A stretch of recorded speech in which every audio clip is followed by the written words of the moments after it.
And I am hopping in here. I just wanted to share some thoughts with you about overthinking and kind of the path that that takes us down, the implications from it, and really how easy it is to make a turn in the direction of that to get where you're really trying to head. So I will speak personally for this, but my bet is that some of you can relate. Um, so you have an idea, you know there's something you need to do, you're excited about it, you're confident that it's the thing that should be done. And so you have, let's call it your great goal or your great idea or task, but you're excited about it, you're engaged, and you even know your first step, you're ready to go. So you've set time aside, you have what you need for the first step, and then you decide, perhaps like me, I need just a little more information. If I had that little more information, I would be better able, more ready to actually do what I said I'm going to do. And sometimes it's about like even getting to say, oh, let me create a full-on presentation so I can walk myself through it and explain it to myself. When in fact, you're just having a short conversation with someone. You get the drift. So for me, this is not unfamiliar. If anybody's familiar with the type 5 Enneagram, that's me. I live in my head most of the time. On top of that, I'm an introvert, so I don't mind being in my head. But I also recognize that that has implications, and they're not the best implications. But let me just say the path that it can often take me down. And again, maybe you can relate. So overthinking for me also includes overcomplicating actually what it's going to take to do what I need to do, or even what the finished product or project is. And even calling it a project or a product can be overstating the impact of it, right? It might just be a decision you're trying to make. Um, but that overthinking, overcomplicating typically will lead to procrastination and delays. Those lead to bottlenecks if you're working with other people, right? They're waiting on me, on you. Um, and worse for me is it leaves open loops. You know, that thing in the back of your head that says it's still sitting out there to do. It's still important to do. It's not like it's sitting out there and it's no longer necessary. It's still important. It's not finished. And so it's just taking up mental space, those open loops. And those are sometimes super simple things like, oh yeah, I meant to follow up with that person. I haven't done, I'll do it. You know, I need to make a call to that accounting department. I'll do it later. Those things sit out there and they take my energy and attention, which really makes the overthinking thing even worse. So it can lead for me to feel a little bit frustrated, stalling out. And the worst thing really for me is quitting. I do not like to quit just because I'm frustrated. I don't mind stopping something if it's rational and I've thought it through and I've had conversations with people. It's not just because I wouldn't move, right? But we've actually thought through pros and cons. So anyway, that's the pathway, that overthinking to procrastination or delays to bottlenecks and those pesky open loops, and then stalling out. Or if you don't quit, then just saying, okay, I'm going to start over. I need a different way of doing it. So you haven't finished that, you've started something new. Any of this sound familiar? So I'm going to share um, what happened recently for me as we hit our 5 year No Labels, No Limits podcast. It's a time, probably before that as well, to have a good reflection about like, are we heading in the direction we want with the podcast? We've got a lot of guests that come to us, but are those guests and what we're sharing aligned with what we're trying to accomplish in the world with the mission, the vision, and really what this podcast, the No Labels, No Limits podcast, is called to do in the world today, not 5 years ago, right? So that was that was the conversation starter we had as a team, and we talked about all the small tweaks we could make. We've done the tweaks on the back end for the systems part, like the standard operating procedures. That's all good. This is really more of the strategy and the thinking things, the things that actually when I'm working with other people I am super good at doing. I'm confident at doing. So I'm looking at this and I realize that even though we as a team have discussed what we could do and there have been some really great ideas, there's still that part of me that's going, it just hasn't clicked, right? I'm close, but I'm just not there. um, because when I get that click, and for me, it's a physical click. It's like my shoulders release. I'm going, that's it. We're good. We're going. We can iterate from here. Um, and the hesitation's gone as well. So when I don't get that, I tend to revert back to my internal processes, which go research, rethink, and then think about other actions I could take, visit other people, and still, after doing that, no click. So here we are. We've started this conversation about the podcast at this point going on 5 months ago, because we came up on our 5 year anniversary in March of this year, 2023. Um, I keep, we get close and okay, so let me think about it a little more.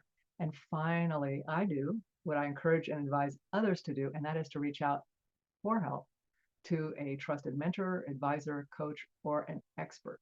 Now, lucky for me, actually, I don't think I want to say it's luck. I've been intentional about thinking about people who I trust and admire their work and how they show up in the world. So I kind of collect those people around me because I know I want to be able to share them with other people if they're in that space.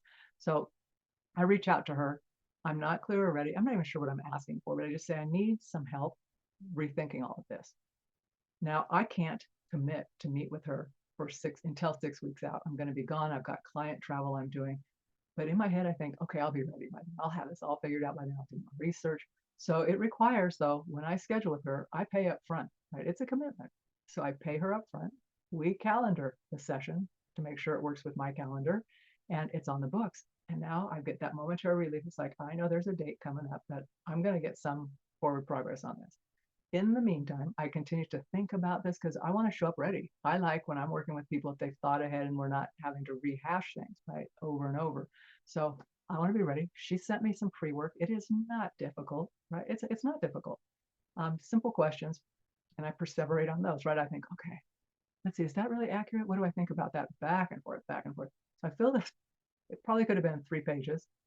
I think by the time I sent it to her, it was 8 pages of response for her. But anyway, I sent it to her a couple days before we meet. And then the night before we're going to meet, a night and a half, actually, I guess, I wake up and I am super sick. I don't know what it is, if it was food poisoning or what, but now I'm thinking I've waited 6 weeks. I hope I'll feel better in a day and a half. So a day and a half later, I show up on the call. I'm marginally better, but I think I'm not missing this, right? I made a commitment, and she's gracious. She says, hey, do you want to reschedule? I think, no, let's at least start. I want to at least start the work because otherwise it's just kicking that can down the road even further. So I show up. We agree that, an hour in, we'll check where we are in terms of progress. She has a great framework. So she's got a plan for where we're heading. We can adjust it if we need to, but she's got a plan, as all good coaches do. Um, and we figure maybe we'll get an hour out of it, maybe 90 minutes, but it's a 3-hour session on the books.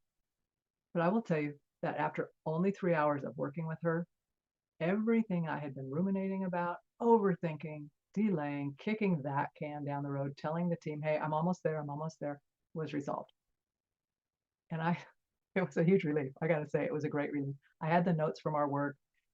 She reviewed them and got them back to me overnight. So that was great. But I'm looking at that thing, okay, I've been sitting trying to figure this out, overthinking it, doing all this extra research for 4 months, 4.5. And in 3 hours, with a financial commitment on my part and commitment of time up front before the meeting and during the meeting and after, actually, that was resolved.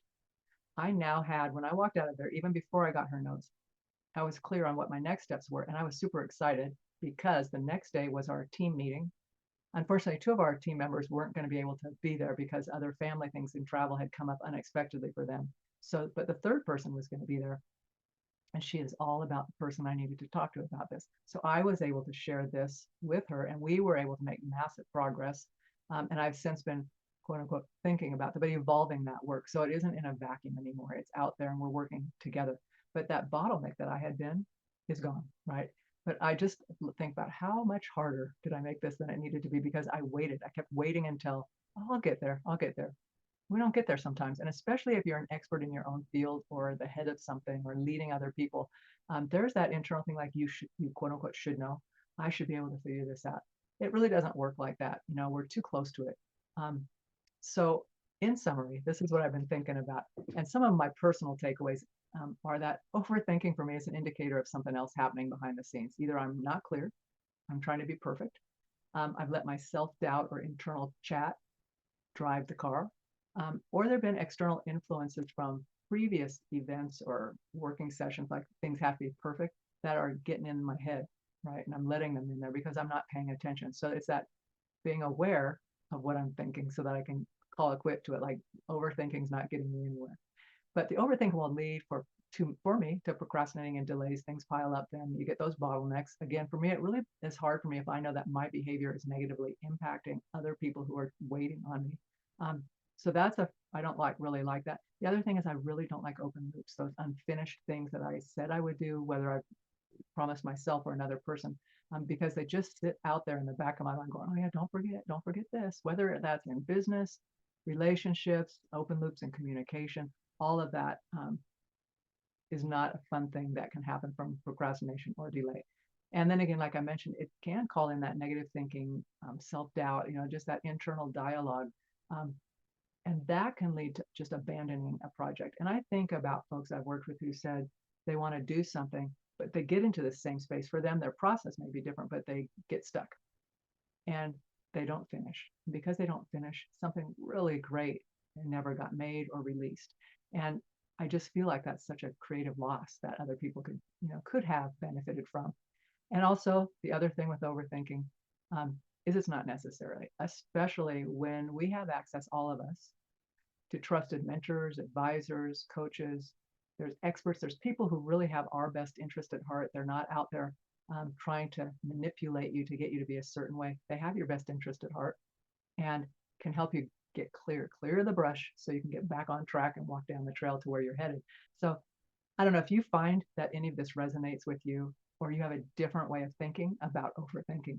I'd love to hear from you. Our team would love to hear from you. And you can leave a comment, or actually, better than that, is just hop on our website, send us a message, or go on and click the speaker button and leave us a verbal message. Um, but if you're ready or you need some help, also there's a contact form. Just let me or the other team members of the SandBoxx know if you're stuck and if there's something you want to meet with us about.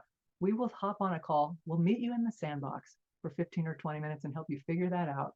And then maybe that will be the thing that opens up blockage that allows you then just to move forward. Anyway, I'll be back at another time to share with you some other things I'm thinking about because I think all the time. So with that, thanks. And don't forget to let us know what you think about this content and also just what you're thinking about in general.